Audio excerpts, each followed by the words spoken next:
Hey, everybody. Welcome to Love and Reload, the voice of the relocation industry. I'm your host, Ben Cross. I have a very special treat for you this week. This week, we are doing something totally different. We've got a lot of surprises in store if you're a regular viewer, and I can't wait to experience this with you. I'm so excited. But before we get into this week and what it's all about, let's really quick cover our book club book of the month for July. The book is Fear is My Homeboy by Judy Holler. Pick this book up, read it, and let's talk about how we can overcome fear. And we can, as Judy says, how to slay doubt, boss up, and succeed on your own terms. There's Janet, my producer. Love you, Janet. So go ahead and pick that book up. You can holler at judyhello@judyholler.com. Judy will be on the show with us July 28th, but the day before that, we will all be reading the book and discussing it as a group. So it should be a lot of fun. Anyway, thanks so much, Janet. Appreciate that. And I'm going to bring out my co-host. I can't wait. Janaina Chesnowski, how are you? I'm great. Hey, I really want to say this. Hi, this is Love and Reload, and I'm your co-host from Rio. Love Excellent. and Reload in Rio. Love it. So thank you so much for doing this with me. I really appreciate it. This is so Thank you. fantastic. I'm so excited. Thank you for make this happen, for getting the idea. As I mentioned before, like I think it's important to share the idea because here in Brazil we have a lot of events going on. In the US, you guys have a lot of events, and I just think that it's really nice that we connect everyone because it's always great to connect. We just elevate global mobility. So thank you very much for make this happen. I believe in the idea and all that. Yeah, and it's interesting. So really quick, as people are starting to come in, and we'll just take just a moment to kind of give people a background as people check in. And if you're checking in right now, go ahead and check in with your company name, where in the world you are. Maybe give our guest today, Mariana Barros, a quick shout out, or Janaina, or somebody else. Feel free to go crazy in the comments. It's all about you, and we will go through and read them all and incorporate your comments. But I want to really quickly set the table for everybody. Janaina, how did this start? How did we even come to this point right now where we're doing a LATAM week on Love and Reload?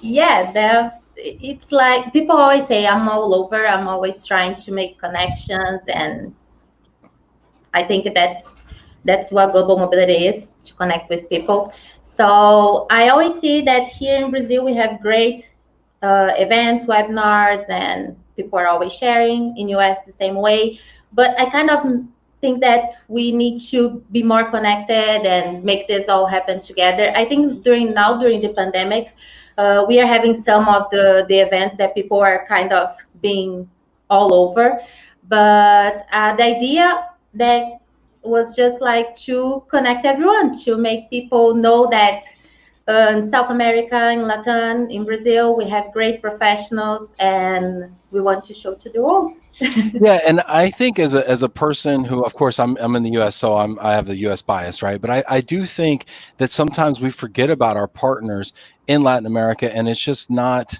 always, those stories aren't always being prioritized and told as much as maybe our European or our Asian counterparts. And I think that there's a real opportunity. And I remember first of all, I met you in the lobby of a hotel in Boston at the Global Workforce Symposium at ERC Yes, maybe a year ago. last October. In Yeah. Boston. Yeah. And and so that was really cool. And then when I started talking to Vinny Valverde from Nike about it, and like, hey, we need to get more voices and everything, and I think it was on the show actually, and he's like, let me connect you to Janaina, and we put this together. And then you started doing amazing things, going out and sourcing all the best and brightest minds from South America. And I'm just so impressed with the lineup you put together this week. It's fabulous, and I think it's going to give us a phenomenal cross section of all the disciplines across global mobility. You really outdid yourself, Janaina. And no, I really want to say thank you to Vinny because he made it possible. I met him as well in Boston in October, but he connected me with so many people. I truly appreciate it. And after he showed this whole thing, started to be real. So I'm really happy. I'm really excited. I'm honored to invite those people that I consider my friends as well and great professionals. It's really excited. I'm really excited. Well, let's go ahead. Let's look at who's all leaving comments right now, and then let's have you introduce our first guest. So really quick, let's go through the comments here. Melissa Knight checking in. What a great program today. Thanks, Ben. Thanks, Melissa. Hey, Molly checking in from Jacksonville, Florida. Jane Woolston from Sabercorp and DFW. What's up, Jane? Nice to see you. Christian Hufelu. Bom dia. Boa tarde. Okay, we're gonna do a rule. When people speak in Portuguese or Spanish, I need you to translate for me. So what is Christian saying in our comments here? He said good morning. Okay, that's pretty. That's and pretty I just answered good afternoon. Fair enough. It's good. It's fair enough. I don't like to let anyone feeling lost. Yeah. Thank you very much. Rick Miller, hello from the Villages, Florida. Okay, maybe GSA. Hi, Rick. Hey, there you go, Rick. Hi, Good to see you. Jamie Massler, hi, Ben, Janaina, and Mariana. Cheers from very sunny Mississippi. Hello. Hey, Jamie, checking in. Simon Johns, checking in from the UK. Andrew Bruzy, hello, both. Hello. Got more Michiganders checking in. Love it. Love all the Michiganders from Walkboard there. Tiva in New Jersey checking in.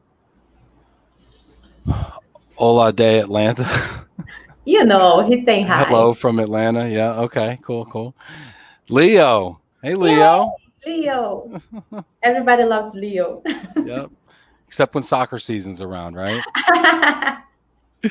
That's great. It's great here. All right. Rob Vespa checking in. Debbie Burdoff checking in from Simonin. Let's see. Dora checking in from Metropolitan Transports.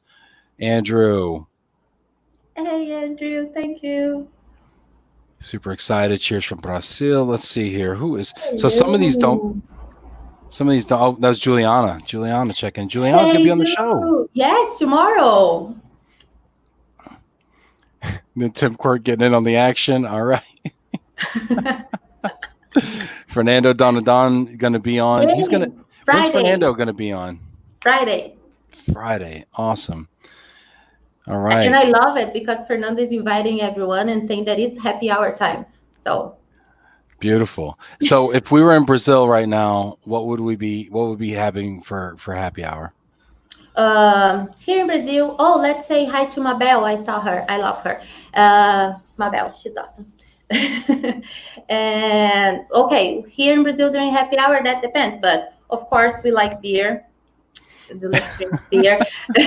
But well, from Brazil, we need to drink caipirinhas. It's a classic, right? Love a caipirinha. But honestly, I love wine. Nice. Let's see here. We got Georgia Engel checking in. Sylvia, Thursday. from Medellin, Colombia. Fantastic. You really did a nice lineup here. Elena, I'm so excited about this AMOR and RELO week. Thanks, Janaina. Elena's awesome. Uh-oh. Yay! Uh-oh. What is Vinny saying? Tell me what Vinny's saying here. He's testing my Portuguese. Hi, everyone. He's saying, hi, everyone. Today's going to be great. Awesome. Ben, how is your Portuguese? That's the only part I understood, and the answer, Vinny, is no, not very good. It's not great. All right. So let's get the party started. Would you care to introduce our guest, Janaina? Yes, and it's an honor to have our guest for today, Mariana Barros from Differänce, and that's a question that's coming for her to explain about the name of her company. But I want to say that how excited I am. Since the beginning, I was really excited and thinking that it would be great to have her opening this week because she brings intercultural intelligence, intercultural subjects. And I think if we are talking about South America, Latin, the whole difference or not many difference and this whole thing, I think she's the best person to bring the subject. I always love when I have the opportunity to see her speaking. I always learn a lot. And I'm sure you all gonna love her. She's amazing. So we welcome Mariana Barros. Mariana, welcome to the show. How are you? Oh, hello, everybody. Huge pleasure to be here with you this afternoon, tonight. Well, Jana, you raised the bar for me, right? I'm kind of nervous right now. Well, But it's a tremendous pleasure to be with you today. So Mariana, I watched. So one other thing that I note that I think is important for people to notice is not only are you a founding partner of Differänce, which you can tell us. First of all, how do we say the name of your company, Mariana? You say the way you want to say it. Actually, the name has a non-linguistic belonging. That's the idea. So you can say it in any language you want. So it can be difference, différence, différence, because actually difference with an A doesn't exist in any language.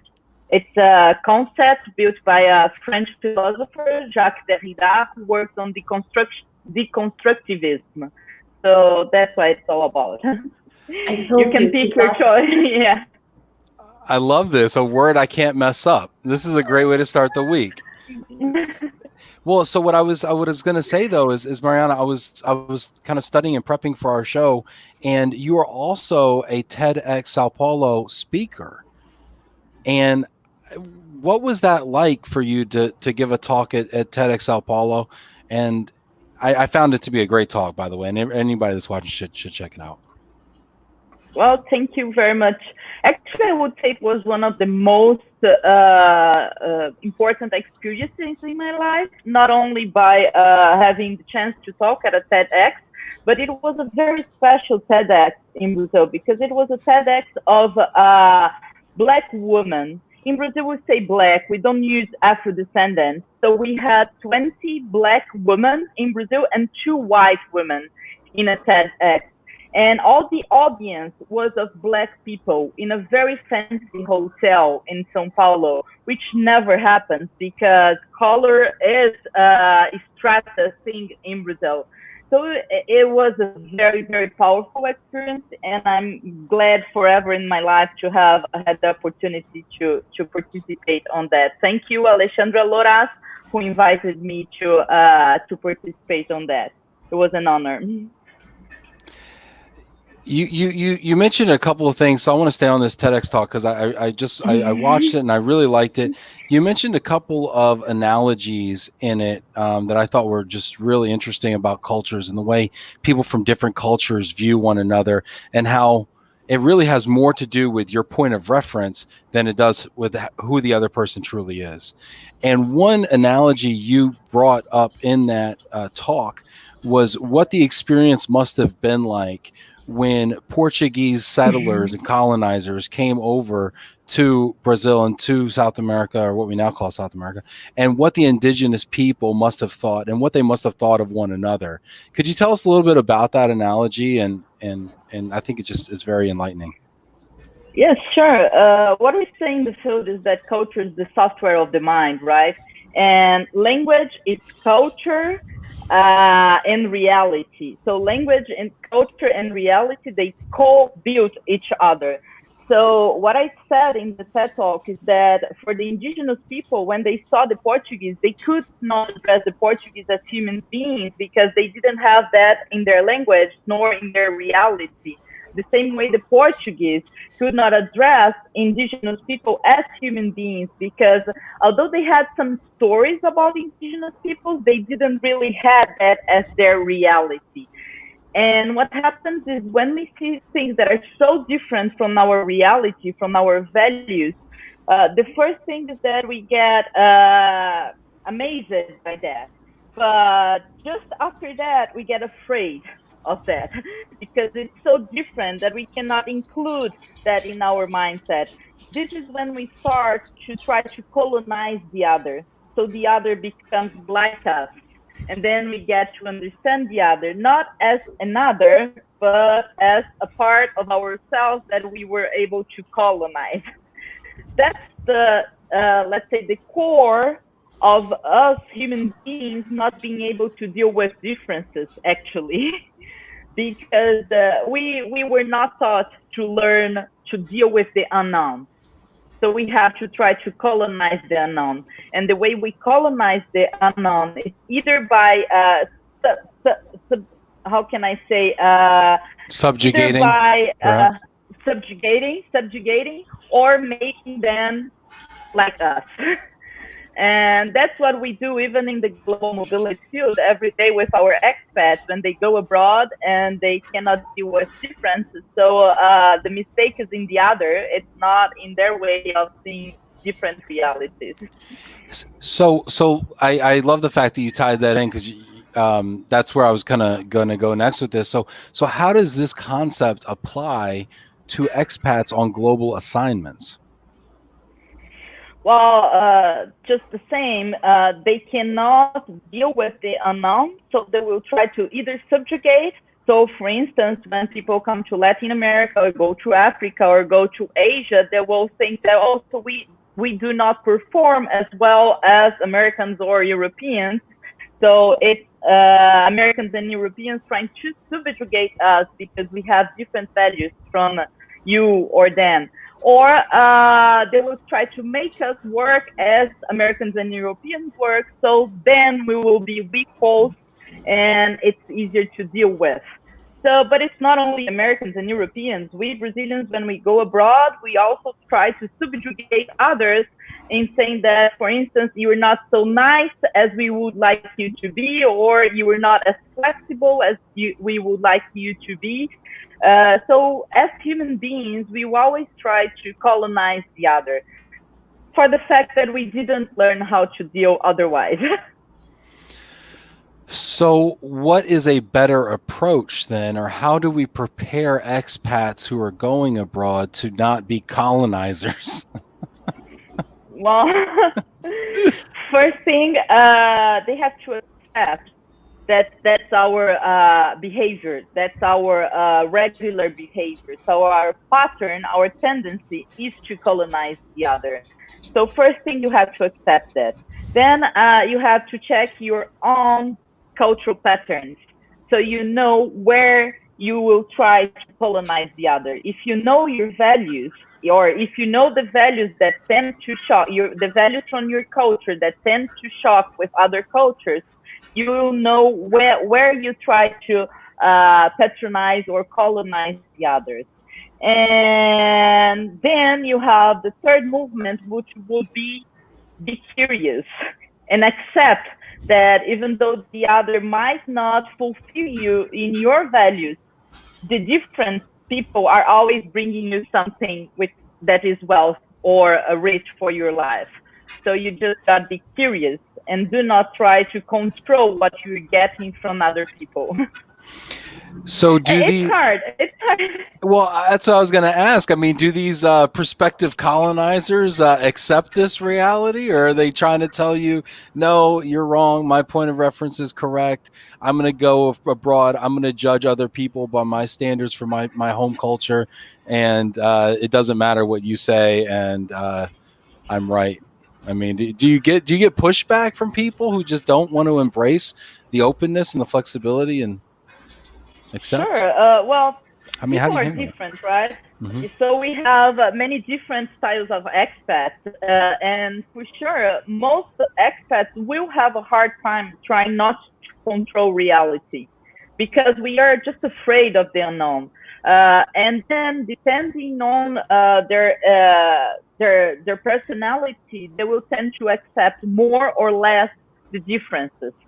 But it takes time. It takes at least 1 year for an expat to really integrate or adjust to a society. And after 1 year, we will know those expats that are really curious about the difference and trying to integrate, and those who just stay in their culture bubble and just wait for the 3 years expatriation to end and go back home and just go back to the comfort zone. So go ahead, Janaína. I want to hear. No, I was just gonna, like, we are talking about how the expats deal, but how the companies they have the understanding of how important it is to have attention in this subject, or the companies is still trying to avoid the fact that having intercultural intelligence is important to guarantee the assignee. Unfortunately, I don't think companies are really aware of the importance of cultural intelligence, although the numbers are coming and they're getting worse and worse. The more we globalize, the more we have problems dealing with difference. And the word nowadays just talk about this, right? Brexit being an example of us not being able to deal with a globalized word. So, but I don't think companies are really aware of that, because companies tend to be driven by hard science, and culture is soft science. Culture is very subjective. So it's not easy to get companies' attention to this matter, although the numbers are starting to show that we have issues there. And you know, Janaína, expatriations are very expensive. Yes. So working on the soft skill of cultural intelligence would be just mandatory and easy. But even the expats, many times they will think they do not have time for that. They think that cultural adjustment will come with time, and it will, but it might come with a lot of pain. So we try to avoid things. And even if they are struggling, they will prefer to just wait and let the time say, or when they are struggling, they're just like, no, please help me. Most of the times they do not realize they are struggling because of culture. They either think they are struggling because interpersonal conflict, or they are struggling because they are just subjugating the others. So it's not a cultural value that is behind the Brazilian flexible way of understanding time. It's just that Brazilians are late and we have to fix these people. That makes so much sense to me, though, because I can totally see how somebody, goes into an office setting and they're like, they think there's a problem with this person or that person or this person, but they don't realize that maybe they're the problem because they have the wrong cultural norm coming into the situation. And it's not a personality conflict with everybody in the office. It's a cultural issue.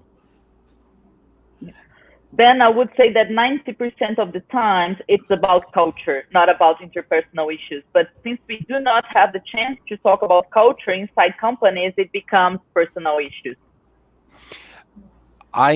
You mentioned a statistic from Harvard Business Review in your TED Talk, which I found fascinating and I had not heard cited anywhere, but I think it's so appropriate. You mentioned that only 1 in 4 executives on assignment actually achieves the success that their company attends with that assignment. That is such a small percentage with such a large expense. Exactly. What goes wrong?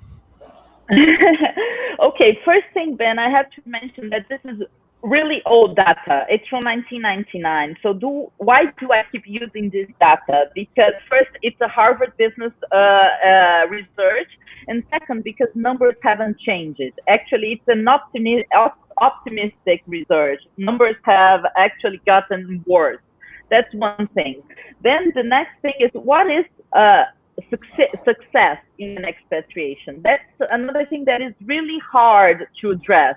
We say that expatriation is the gray zone where nobody really knows what's going on because the expat is not at home and not at the destination. So it's hard to measure success.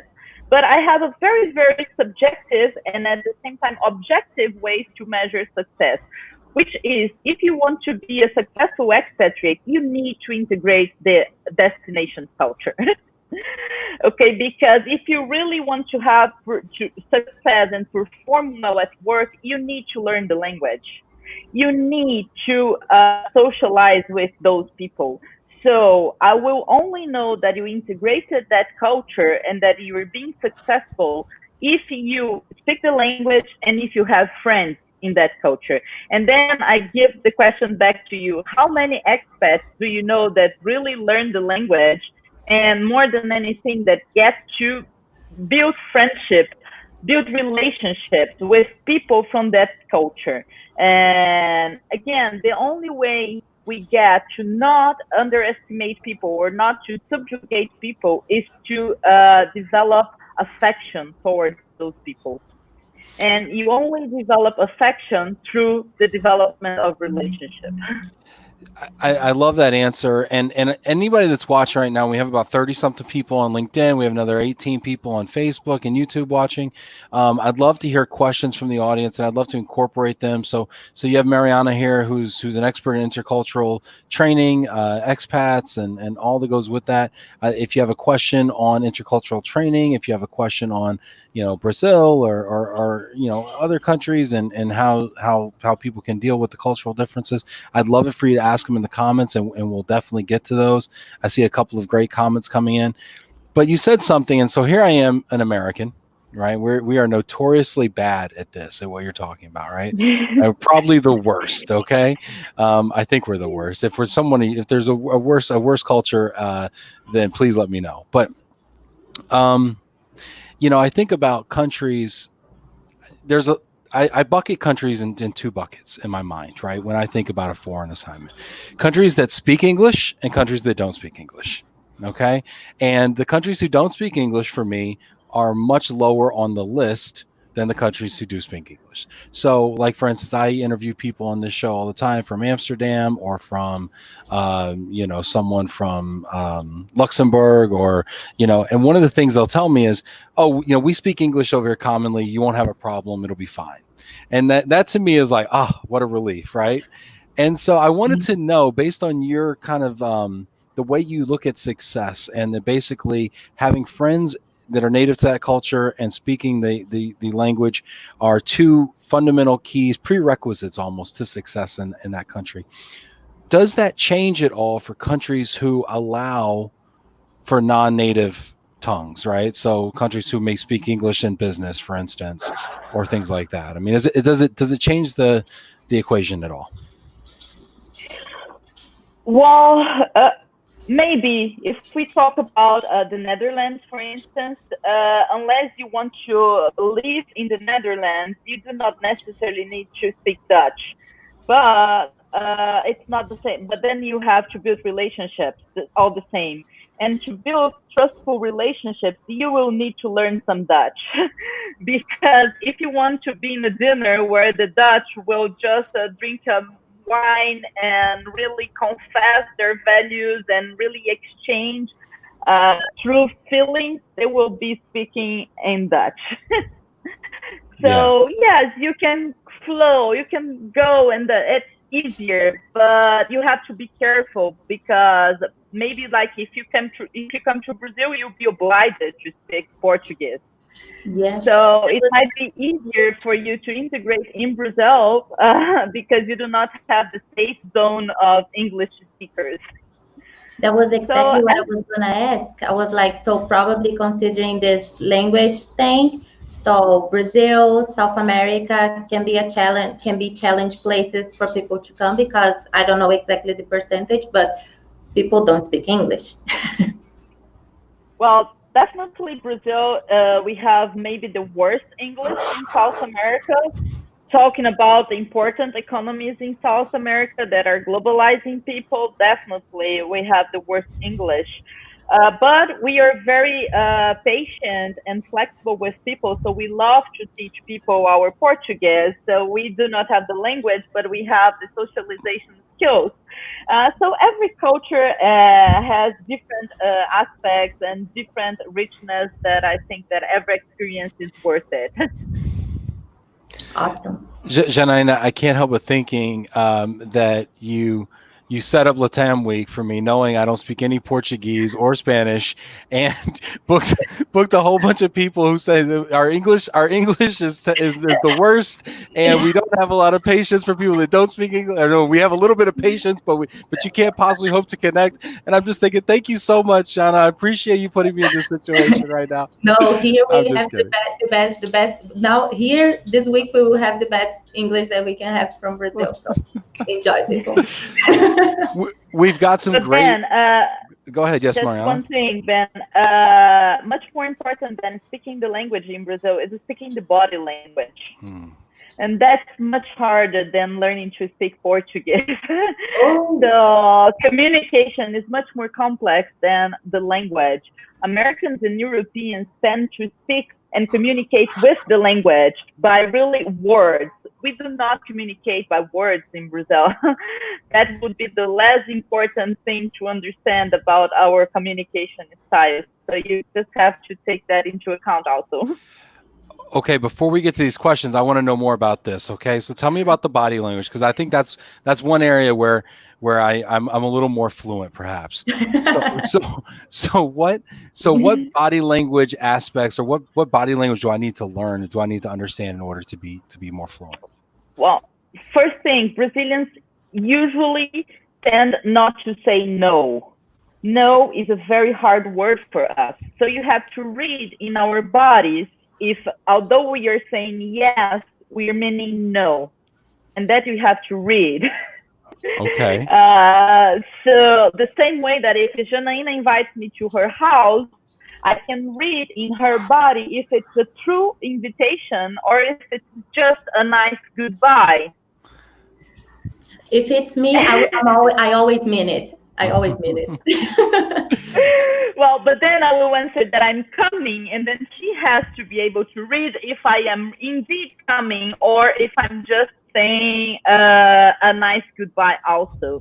So those will be the body language aspects, not only touching people, for sure. We are very touchy people. I don't know after COVID how we're going to do in Brazil, but we do need to touch people when we are talking. But more than that, you have to read the context. You have to read the people in the room to know why I'm saying something, and you have to read silence. Because many times our answers are in the silent moments we produce in the room because of hierarchy, because we do not want to expose people.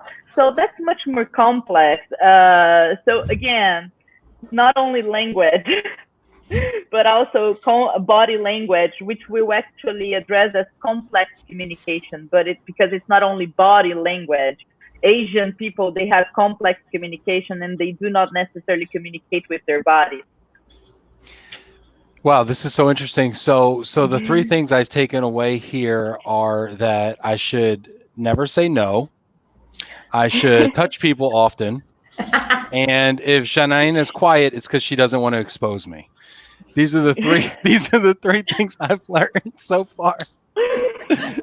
Well, Sabrina, when you sum up this in 2 bullet points, it's very American way of understanding things. Be careful with that.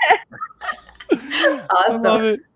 I love it. We got some great comments coming in here as well, and I just wanted to get to those too because so many people are just having a lot of fun here in the comments here. Let's see here. Martin says, greetings from the desert. Hey, Martin. Tim's lobbying for me again. I appreciate you. Let's see, Nicole. There you go. Oh, that's great. It's good to see you, Nicole. Christian, look at this. Everybody's speaking the language. Let's see here. Let's get to some questions here. Okay, here. This is a fun one. So talking about language here. Hey, Mom. We always got to take a shout out for moms. Okay. Oh, and this is awesome because she doesn't speak English, so she's there just because she loves me. Oi, mãe. Let's see here. So Simon John says, so in Brazil, do you have an accent different to Portuguese nationals in the same way the UK and the US do? Totally different. I would say that it's not even the same language. We say that Brazilian Portuguese is a language disguised into Portuguese. So much that we actually have important communication issues with the Portuguese people in Brazil. Sometimes we don't get to understand each other, again, because Portuguese people, they speak literally Portuguese. So they mean what they say what they mean. We don't, we speak behind the lines. And it's very interesting because it was built through history. In Brazil, it was the slaves who built the Brazilian Portuguese.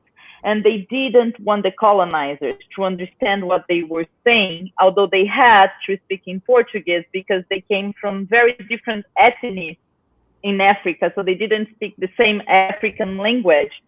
So they would speak the same Portuguese, but it was a Portuguese built to the colonizer not to understand. So there we have very, very big communication confrontations with the Portuguese people from Portugal. And actually, Brazil has the most different Portuguese from the other Portuguese colonies in the world. Wow. Amazing. Yeah, that's great. That's a great story. Let's see here. Got a comment or a question here from Gabrielle. Hey, Gabrielle. Great session. When should cultural integration training start during the assignment cycle? Is starting language/education after the assignment starts for the assignee and family sufficient, or is that too late? Well, I always wish that once the expat knows he's going to have the assignment, the family should start preparing themselves. Language first, for sure, but then intercultural training. And intercultural training more and more is a long-term learning thing. It's not one-day training. So we start talking with the family before they leave the country, then we talk with the family when they arrive in the country, talk with the family after 3 months they are in the country. So, because, you know, culture is huge. You don't learn culture in 3 hours nor in one day. So as soon as you can, start preparing yourself, including intercultural trainings, intercultural sessions. If you don't want to address this like training, because then it's going to be hours fixed. I think your mom's enjoying this. We have another question. We have another question. Hey, Lynn there, and Roberta. It's good to see you. Monique asks a kind of a follow-up, and this is kind of where you're going, so I think she wants you to expound a little bit on this. Mariana, could you talk a little bit more about what an intercultural training for expat consists of? I cannot agree more with what you guys are discussing today. Perfect. I have 4 bullet points for intercultural training, with the first one, sensitizing to difference. So bringing the awareness that we have hard time dealing with differences. Then second will be intercultural communication. We need to know that there will be conflicts in terms of communication and a lot of misunderstanding. Then one thing that is mandatory in my intercultural trainings, but it's not necessarily the pattern for the industry, which is self-awareness. I work really hard on people getting to know their cultural patterns before they leave their cultures. And then the 4th bullet point will be cultural awareness. So once you have reflected on your cultural patterns, you are able to learn about other people's cultural patterns. That would be the 4 bullet points that are mandatory in an intercultural training. And what is the length of that program like? How is that administered? Well, then the format goes with the culture we are addressing. It can be delivered in one day, which is more common in the industry. Although more and more we get like demands for 2-hour training, 3 hours training, which I think I mean, let's not talk about that. But then it can be 1 day training, or what I like to say, from 8 hours to 24 hours, which can be delivered before the expats leave, when the expats arrive, and after 2 or 3 months that the expats are in the country. So I don't like the word training. I like the word workshop, because we will build content during a period of time. And I always tell my expats, you have as many follow-ups as you wish. Oh, but until when? Until you leave. Until you go to your next expatriation. And I hope I will be working with you in your next process. Wow, that's great. Janaina? Considering this whole thing about it's a process that it's part of the whole assignment, now that we are facing this pandemic thing and we are having virtual assignments coming, how do you believe its cultural workshops, they are still important? How important it is to deal with cultural difference with this whole working from home and virtual assignments? Well, in my opinion, Jenna, it became even more important. The development of cultural intelligence became more important because before you had the environment to develop your cultural intelligence skills. And now you do not have the environment anymore. So you'll be working virtually. It can be a virtual assignment, or you can be just virtual teams, and you work virtually with people from different cultures, and you do not have the environment to adapt. So the cultural differences, they will become more important. Therefore, cultural intelligence will become more important because maybe we will stop for a while to travel, but globalization is not stopping. And therefore, cultural difference will exist. And the virtual world makes that we do not have the chance to develop that affection towards the people we are working with. That's why, in my opinion, the development of cultural intelligence is even more important in the world after COVID. Awesome. Yeah, makes complete sense. We have some more questions as well here from our audience. So Christian Hufelu, who is also a culture in the culture business, how do you advise clients during the selection process when they look for the best talent for the expat assignment? So like pre-assignment, pre-selection. Yeah. Fantastic question, Christian. I would love that they would ask me for advice on that, but that's not what happens in reality, at least in Latin America. So unfortunately, I'm called when the expats are already selected. But what I try to develop and talk to my clients is, if you are willing to have an expatriation, always search for curiosity. And not only the expat curiosity, here a very important point is that the co-expat, by co-expat, I mean the partners. They are much more important than the expats themselves, because the expats, they will be working. Their life will change, but not that much. But the co-expats, they will have to start all over again. They will have to rebuild their lives. So if you were looking for an expat, you should interview the co-expat and search for curiosity in the co-expat. I love that response. Jana, in your experience, have you seen pre-selection consulting or pre-selection assessments done? That's my dream. That's your dream. No, they just they will just reach to us once the problem is there, and even if during the process we try, they normally are just focused on that's the person, needs to be that person, and doesn't matter, and then the person starts to struggle. Or sometimes I already had the experience that after 3 months the expatriation had to end because everything that was pointed in the beginning wasn't considered and was just unfortunately didn't happen. So a lot of money, a lot of time, and a big frustration because you put the expat and the family in this whole thing of coming to another country, change everything, and then doesn't work. So it's a big impact on a long term. So unfortunately, I don't see people.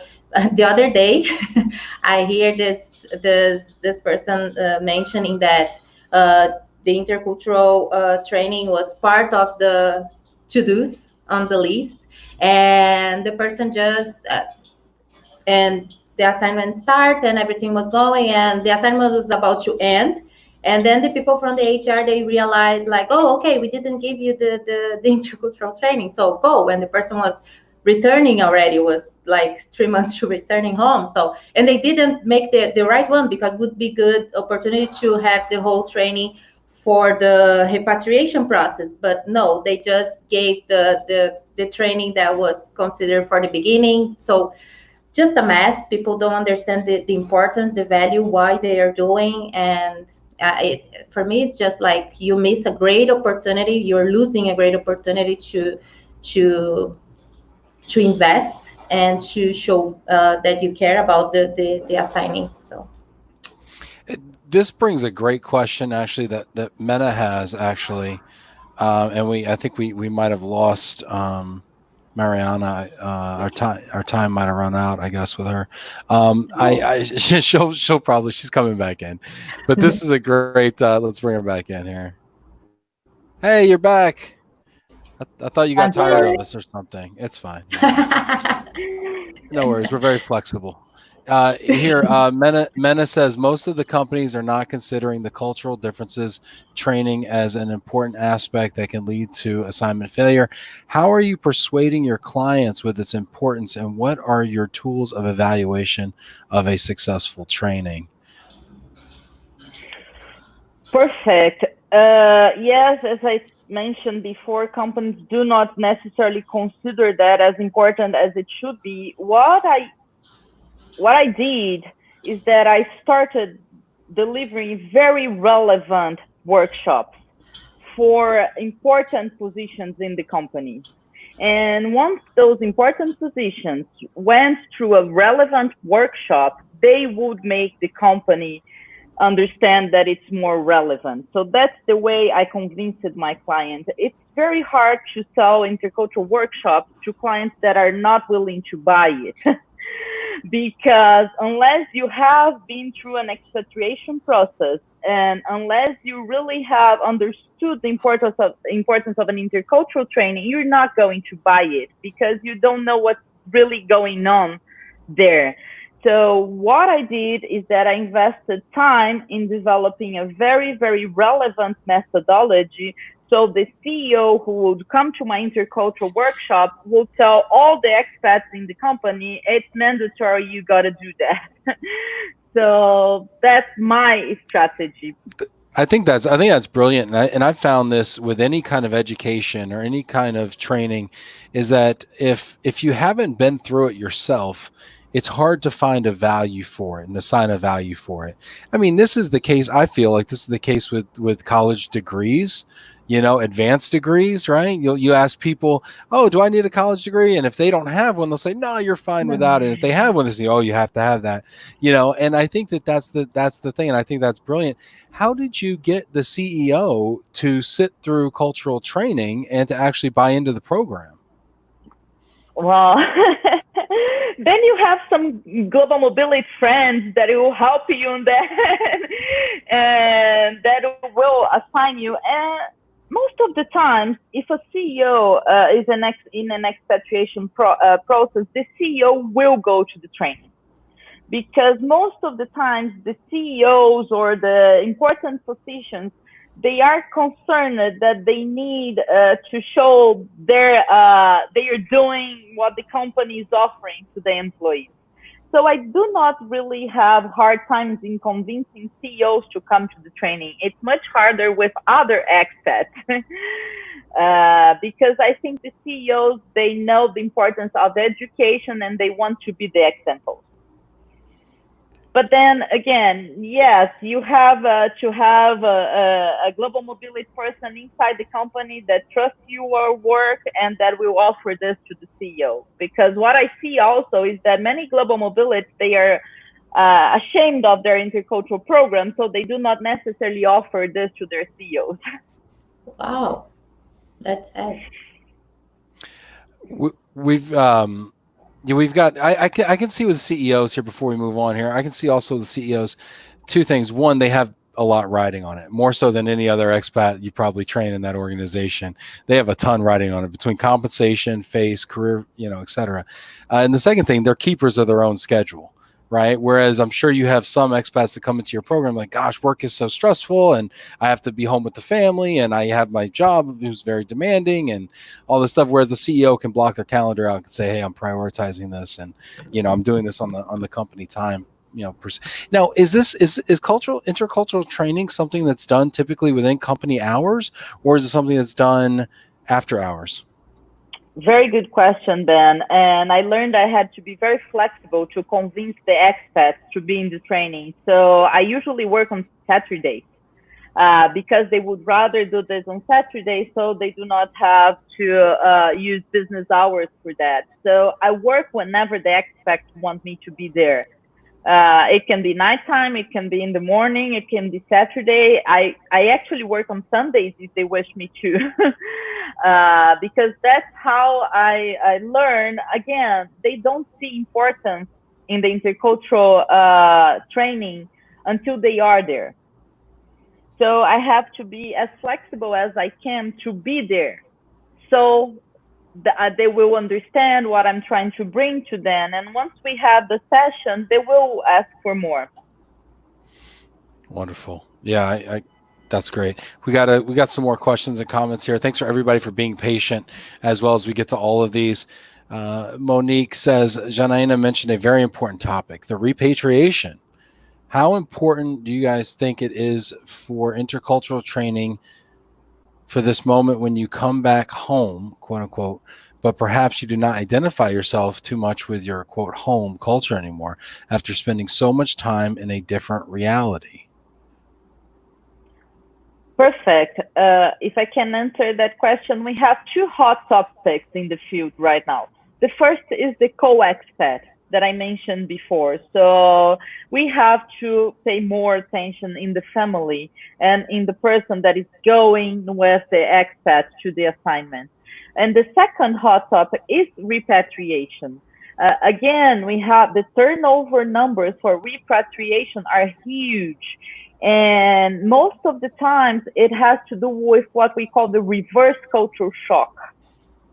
It means the person comes back and they do not adjust to their own culture anymore. They get really, really frustrated, but they don't know what's going on. They take it personally and they do not talk about this with the company or with no one else until they realize they have to leave because they need to find new opportunities. So it's a psychological symptom or psychological thing that happens with us when we leave abroad. And it happens with everybody who had, and this is what is funny about the field. If you have had a good experience, a good integration, for sure you're gonna have reverse cultural shock, because the more you are integrated in a different culture, the more you've changed. And then the harder it's gonna be when you go back home. Janaina, what were you saying? No, I'll just say that I experienced that when I moved back from United States. I had like the first months were like really were hell, like seriously. And in that moment, I didn't understood anything about this. So it was really frustrating for me, for my family, because everyone was excited that I was back. I should be excited because I was back, but I couldn't relate. Everything was so different. I was different. Was really complicated, was frustrating and depressing. And I remember the first time that I read about the return, I was just like, oh my God, I'm not crazy, because I was reading the article and I was like, that's exactly how I felt. I'm not a bad person. Because I was feeling like awful, like I'm back with my family and friends and I just can't get, I don't relate to this anymore. So yeah, I think the information needs to come. People, it is a hot topic, but it's still people need to talk more about this whole process, because they just think you're returning home. What is the deal? What is the problem? You are returning to your home country. Jana, how long were you gone for, and what was the hardest part about returning? I was 6 years living in the United States, and I left when I was 1 month. I was 19. So I spent like, I wasn't just the time, but the age that I was out. I was always saying like, I was just a student. I never worked before in Brazil. So when I moved back, I didn't understood anything about the laws, how things work in Brazil, even to get like a plan for my telephone. For my cell phone, and I was trying to understand that how were the plans, and then I will go to the companies and ask like, okay, I want the same package that I used to have in United States, and people will be like, oh, what do you have? What do you used to have? And I would say like, oh, okay, I have unlimited message, unlimited this, unlimited that. And this was like back 2009. So people will look at me like, we don't have this here. And I will ask like, okay, what do you guys have? And they will not find a way, because they will look at me like, hey, you are an adult and you don't understand how phones work. And was really frustrated. And yeah, it was complicated to understand how to be an adult here back in my country, and to adjust. It was a process, and it's all good now, but was a process of adjustment. But of course, if my family, I, and my friends knew about it, would be easier, because we could understood. I was feeling bad for that. My family was just like, what's wrong with this girl? My mom was just like, okay, maybe you should move back because you're not happy. And it was bad. How long did it take you to get past through that period of feeling out of place? 9 months. 9 months. I like the relation. I will never forget, because it's 9 months. It's a period that the person is pregnant. So it was 9 months, and actually was a process. And then I started to do therapy and everything. And then my therapist said, you have your friends, but you need to make new friends, like find a hobby or something. So it was when I moved to Rio, because I'm from South Brazil. And then I was just like, okay, I will look for a hobby. And then I came to Rio to do like a thing with theater and all that. Nothing about global mobility. But it was funny. My father is from Rio, so I knew Rio from like a tourist perspective. And then when I got here to do the thing, I was just like, oh, everything that I was, because here in Brazil, there's this other thing, like if you change from states, you can feel like traveling to different countries sometimes. So South Brazil, it's really different than Rio. So when I got here, people were more open, and they just invite you, and they introduce you to other friends. And was the things that I was feeling bad about in South, because people were not, it was hard to get back with the friends and all that. So when I got here in Rio, I was like, okay, here maybe maybe this here will be easier. And I was like, I will look for a job. If I found a job, I will stay here. And then it's 10 years that I'm in Rio.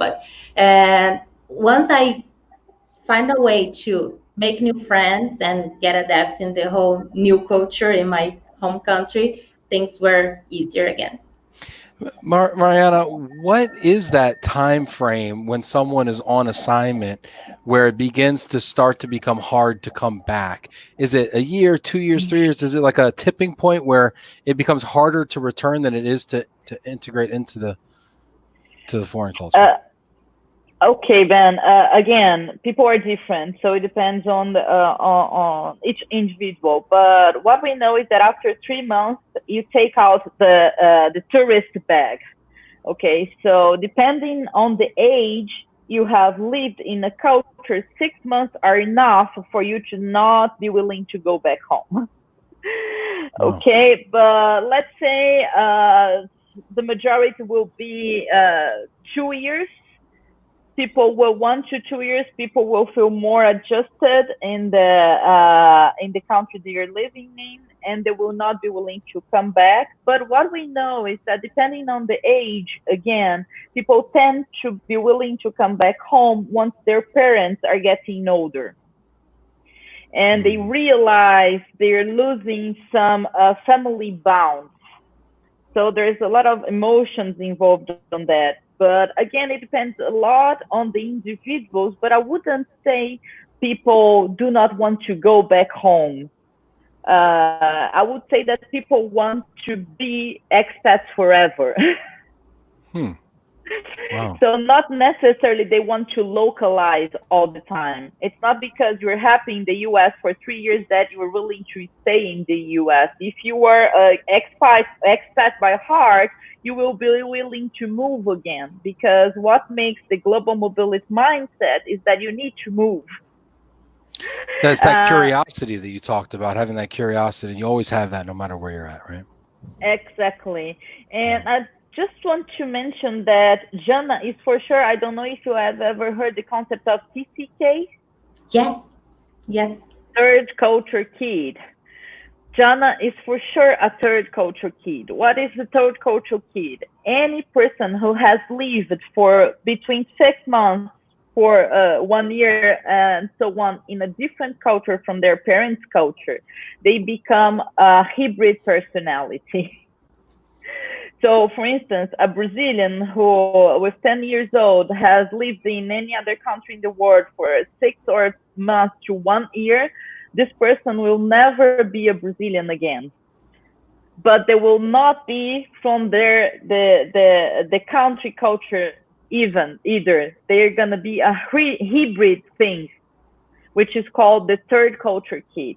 So now the global mobility field is full of TCKs that are not even aware that they are TCKs. So if I might say, Jana never came back to Brazil. She just adjusted when she accepted that she didn't have a home anymore in the sense of Brazil not being her home. That's why we say once a foreigner, forever a foreigner. Wow. That's deep. Does that resonate with you, Jana? Oh, Does that resonate? Yeah. 300%. That's a fact. We have some great comments from people that are also in a similar situation. And William Keating, who's been on the show. Hey, Will. I lived abroad for 13 years and conducted cultural training in which we discussed culture and reverse culture shock. Most of the people I coached encountered both, and this was when he was in Japan, I believe. When I returned, I was expecting to experience reverse culture shock, but I never did. I believe it was because I kept close ties to my home country, and I really was looking forward to returning home versus my company telling me it's time to return home. So he did it on his own volition, whereas many people are assigned. Does that have a difference? Well, again, people are different.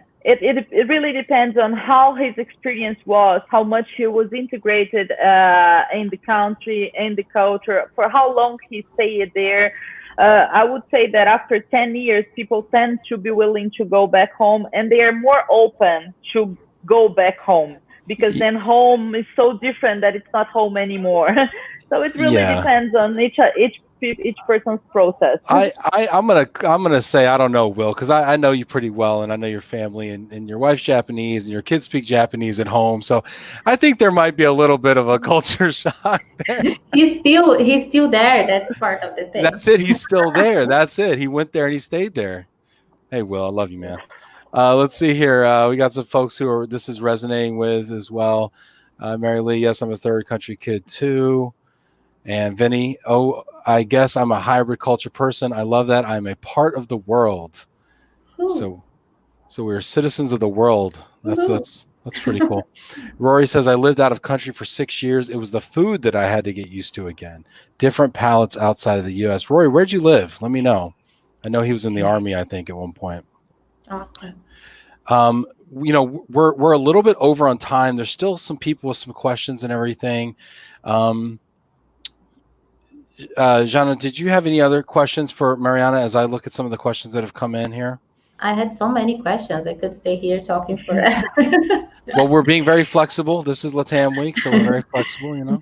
I would like bringing back this whole thing about LATAM and all that. There is anything here in Latin America that makes it harder, more complicated, besides the whole thing about the language that we mentioned?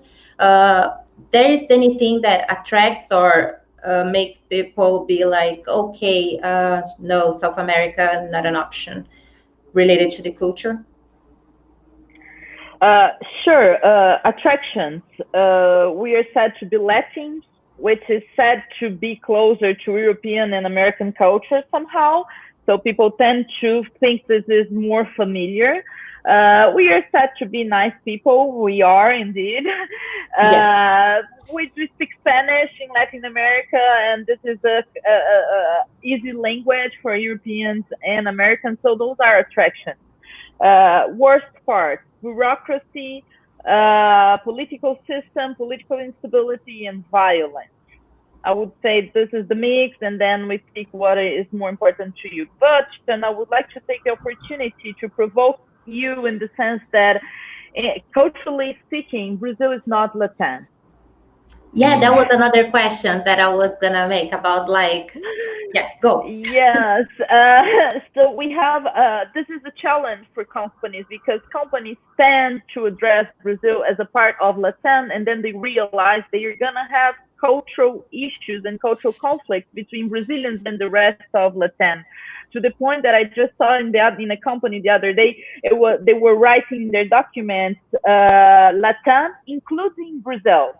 Because geographically speaking, we are in Latin America, right? But Latin America was a concept built by the French to address a geographic zone. But when you think about Brazilian culture, we actually do not share much with the other Latin American countries, mostly because not necessarily an awareness that we Brazilians have. The core of our culture is the African culture, not the indigenous culture.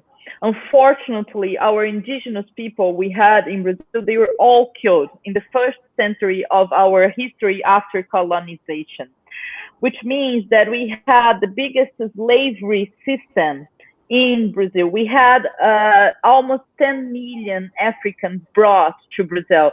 Just for you, in terms of comparison, then to know, for every African that was brought to the United States to become a slave, we had up to 11 coming to Brazil. So wow. For 300 years, out of 100 people who arrived in Brazil, 88 people were Africans. Wow. And we do not have this parallel in the other Latin American countries. So the core of our culture is African culture. It's not indigenous culture. So unless we do share some values, we are very different. Actually, if you look to the dimensions, let's say Hofstede dimensions, Ehrenmeyer's dimensions, we are closer. Brazil is closer to Asian countries' culture than to Latin American countries' culture. So let's be careful when we address Brazil as a part of Latin. And I think you can see this when we call a Brazilian a Latino. I don't know if you know that, Ben, but in Brazil we have a joke that we say that Brazilians only realize they are Latinos when they enter the US and they are called Latinos. Yes, that's true. Not that we don't like Latinos. We love our brothers. Actually, Brazilians tend to love everybody, but we have a complex relationship with our Latino identity, because when someone addresses us as a Latino, we do not identify. Not because we don't like them, it's just because we do not identify. So let's just be careful. Geographically speaking, we are in Latin America, but culturally speaking, we are very different from our brothers and sisters from Latin America. Isn't she amazing? I've learned a lot, and I also feel incredibly terrible at the same time. It's an odd feeling. So here's my Monday, my LATAM week. So much for LATAM week. So now it's LATAM including Brazil week, and we're gonna, maybe it's South America week here on Love It Relo, but it is all love, and I think that's what's great, and I've learned so much today, and we've got a couple. Okay. All right. This question is really great. I want to ask it. Mena says, are you considering the age while customizing the intercultural workshops? Do you think that millennial is much more flexible than baby boomers, or some other answer? I do consider the age, but I don't think they are more flexible in some things, but not flexible in other things. For instance, relationships, they have hard time in building relationships. So they have different issues, but I do consider the age for sure. Another question here, Rob Zeitz. Do you work with experienced assignees to help new ones understand the value and importance of cultural training? Nice. Sure. One of the sessions of my intercultural workshops is what we call testimonials. So we invite a former expat to exchange experience with the to-be expat. Wonderful. We got a ton of people just appreciative right now of all the insights. Here's a piece of advice from me. Yet again, some more advice. Ben, you have a great lineup of Brazilian guests this week. I'm sure they'll appreciate if you learn a few words in Portuguese to connect with them and integrate with the Brazilian culture for LATAM week, or as os americanos tem que aprender. So I think Americans need to learn. Yeah, I think. Wait, say that again. Can you translate that for me again? The Americans need to learn. That's probably true. So that means both of you have to stay after class and teach me then. I want some of that after hours intercultural training. This has been fantastic. Janaína, Mariana, thank you, Mariana. I wanted to ask you if you had a final word or a final thought for our viewers to kind of wrap us up today. Well, embrace differences. Cultures are not better or worse. They're just different. The more you are open to embrace difference, the more you learn in your life. And I mean, I'm still learning. That's why I love my field, because it's an opportunity to learn every day. So I've learned a lot with you also, Ben. Thank you so much for the opportunity. Let's keep learning. Thank you so much, Mariana. And Janaína, did you want to close us out with any final thoughts as well? I'm just like, I was excited. I was expecting a great show, but as usual, she always overcomes my expectations. So I'm really glad everyone was bringing questions and comments. I think we reached where we are looking forward, and I'm looking forward for the whole week to come. This has been great. Thank you very much, Mari. Thank you so much. Muito obrigada. Thank you, Jana. Prazer enorme. Muito obrigada. This is wonderful. Janaína, do you want to tell us who we have tomorrow coming up on the show? Yes. So tomorrow we have Juliana, Gabi, and Max. Juliana and Gabi, they're coming from Relocation House, and Max, he's Argentinian. So this whole thing about Brazilians and Argentina don't getting along, we are going to crush this tomorrow. It's going to be amazing. This is going to be great. Yeah. It's going to be talk fantastic. about relocation, immigration. It's going to be awesome. Wonderful. Well, thank you both so much. This has been wonderful. And thank you to everyone who tuned in today.